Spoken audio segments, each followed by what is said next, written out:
આ બધા ભાઈઓ બહેનો માટે ખાસ જોરદાર તાળીઓ એટલા માટે કે આટલું બધું રમ્યા છતાં, આટલું બધું થાક્યા છતાં છેલ્લા રાઉન્ડમાં એમનો ઉત્સાહ જબરજસ્ત હતો.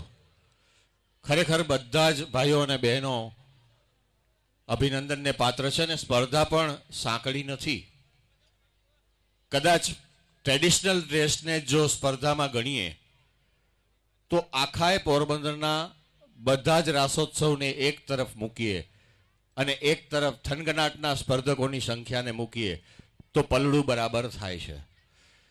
એટલે સ્પર્ધા પણ કપરી છે, ખેલૈયાઓએ રમવું પણ જબરજસ્ત પડે જ છે. અને એક વાત તો કહેવી પડે કે જીતી ગયા ભાઈ જીતી ગયા, અહીં આવ્યા એ જીતી ગયા, હારી ગયા ભાઈ હારી ગયા, ઘેર બેઠા એ હારી ગયા. પરિણામની શરૂઆત કરીએ છીએ. સૌ પ્રથમ બાળકોને આપણે નવાજશું.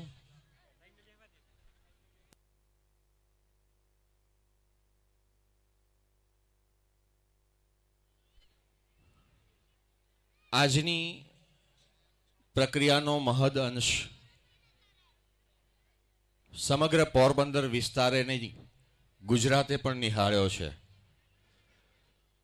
થનગનાટ આવો મોકો આપવા બદલ રાજભા જેઠવા અને સંજયભાઈ ગોસ્વામી તથા જીટીપીએલના સમગ્ર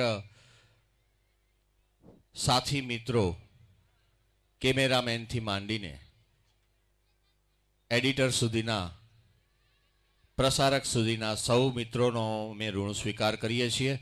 આવતીકાલનો એક દિવસ આપણે ટીવી પર નહીં હોઈએ, પણ 9મી તારીખથી ઓનવર્ડ્સ ફાઇનલ સુધી થનગનાટ પોરબંદર વિસ્તારમાં ઘરે ઘરે પહોંચવાનું છે.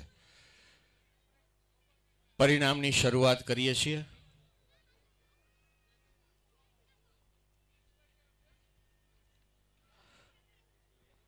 બાલ દોસ્તો,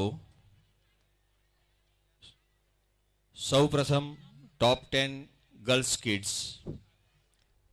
નવરાત્રી રાસોત્સવના સમગ્ર શિલ્ડના સ્પોન્સર મંથન સ્કૂલના ટ્રસ્ટી શ્રી લાખણસિંહભાઈ ગોરાણીયા તેમજ ભરતભાઈ મોઢવાડિયા રહેલા છે. આજના ઇનામના સ્પોન્સર શ્રી નવગણભાઈ મોઢવાડિયા અને દિલીપભાઈ